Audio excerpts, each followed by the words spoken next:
অনেক দিন পরে দেখা। কেমন আছেন জিজ্ঞাসা করতে গিয়ে হাত জোড় করে বলে ফেলি, ধন্যবাদ। আজকাল আমার ভীষণ ভুল হয়। দিল্লির ঠিকানা লিখতে গিয়ে কলকাতার রাস্তার নাম লিখে ফেলি।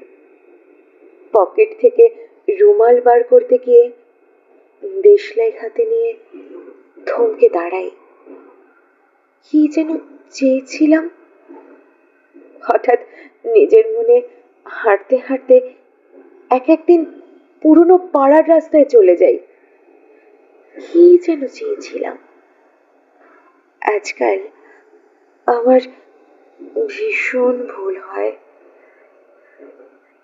এতক্ষণ আমার নিবেদনে শুনছিলেন তারাপদ রায়ের লেখা কি যেন চেয়েছিলাম।